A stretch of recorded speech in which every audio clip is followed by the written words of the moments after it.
Magandang umaga sa ating lahat. Bali si Ate Bebelyn ay kumuha muna ng pala. Kasi ang magiging plano mga kabayan ay lalagyan naman ng simento.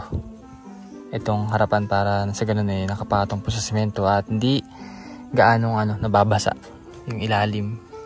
Ito yung ating dala mga kabayan na 7 sakong buhangin. Ayan. Tapos ito simento. At so maganda na yung araw ngayon at hindi na gaanong maulan. Wala ng bagyo. Pero yun nga, sobrang init naman. Oh, meron na kagad nanda si ate ay oh. Sige lang po, palagay na lang po muna dyan. Salamat po. Dragon fruit. Tamis po yung dragon fruit dyan. Ay, ano mo na? Binawasan mo na? Bakit? Para mainitan daw siya. Inaano pala yun, inagamas. Natanggal yung daw. Mahal yan Kailan tagal kahapon? Ang mahal ng kilo nito tayo sa palengke, 120. Ay, 100. Kaysa naman pumunta ka sa palengke, magpamasahe pa. Oh. Hindi naman po nabinta.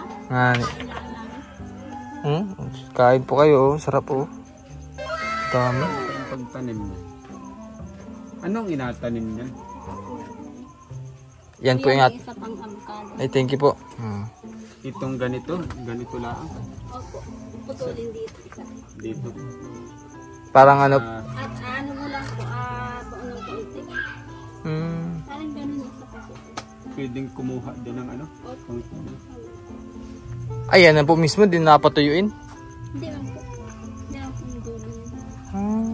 Makapagtanim doon sa may tabi ng bako. Tayo, pwede yun dun. Nandun ko nga po, mataas na. Ano yan? Mga gaano katagal bago mamunga yan? Parang talagang. Ito mismo yung puno niya? Opo. Ito? Ito po. Alin?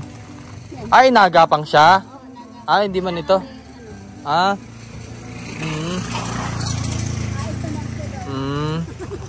Ganun pala, kala ko ito yung pinakapuno.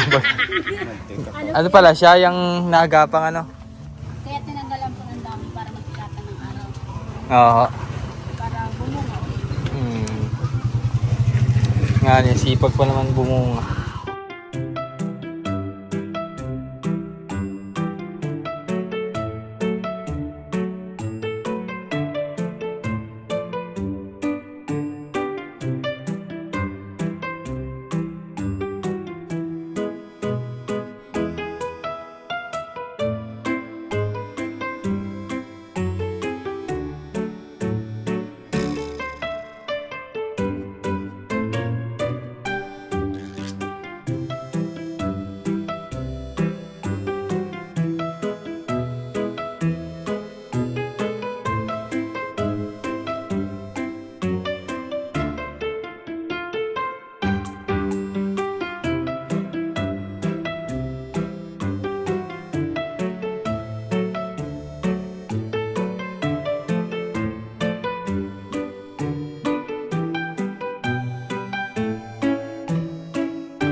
Swerte talaga ang magagawa sa iyo ate.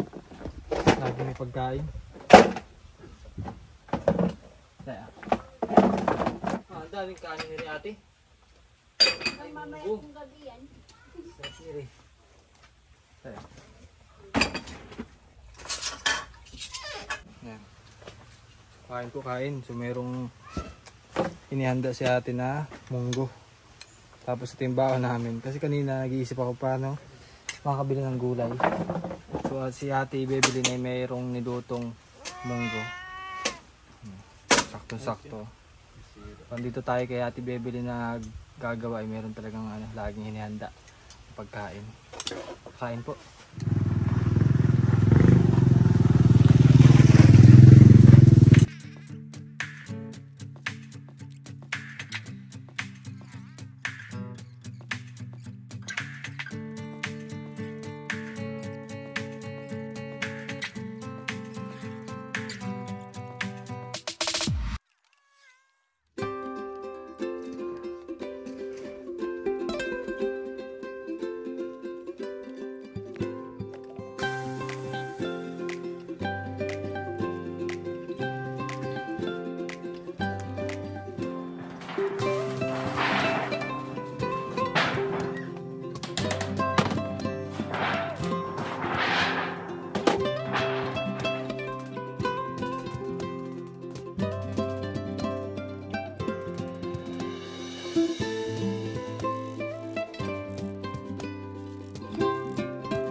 Ayan mga kabayan, at hindi na namin nalagay yung steel matting kasi hindi namin kayang gupitin.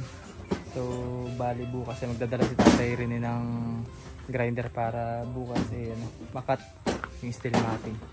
So nalagyan na rin ng bubong. Ayan. So may bubong na yan. Ayan. So bali pinalawakan para hindi gaano mabasa kapag malakas yung ulan. Ayan, bali meron si ate na yero na nilagay namin. Kasi dapat 3 lang talaga ilalagay, pero yun nga, sabi ni ate Bebelyn ay palawakan. Ayos na ayos naman para hindi naman gaano maulanan.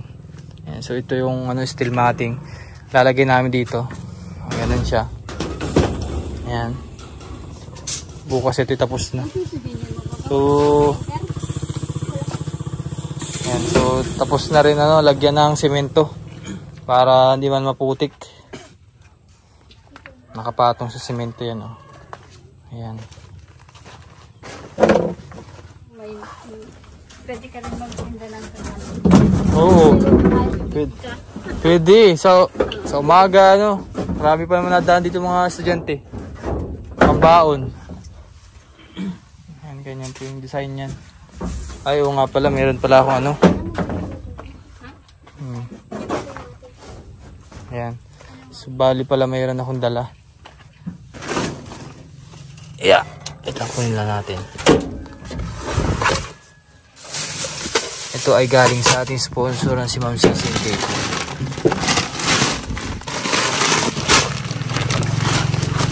Bigas. Ito lang. Kunin pa tayo.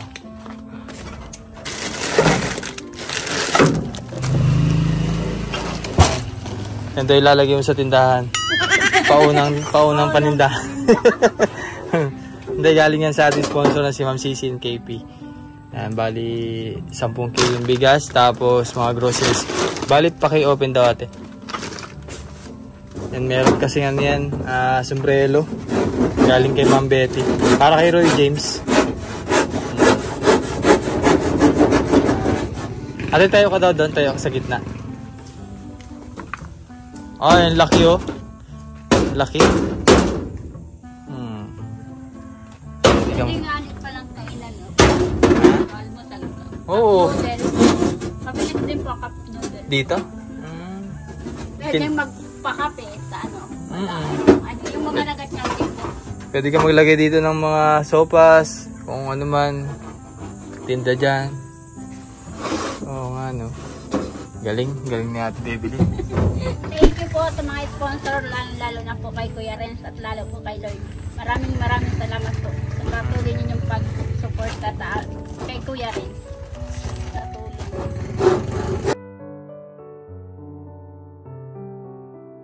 Salamat po sa ating sponsor na sina Ma'am Sising KP, Ma'am Betty, Tito Dads, Ma'am Mallory, Ma'am Nida.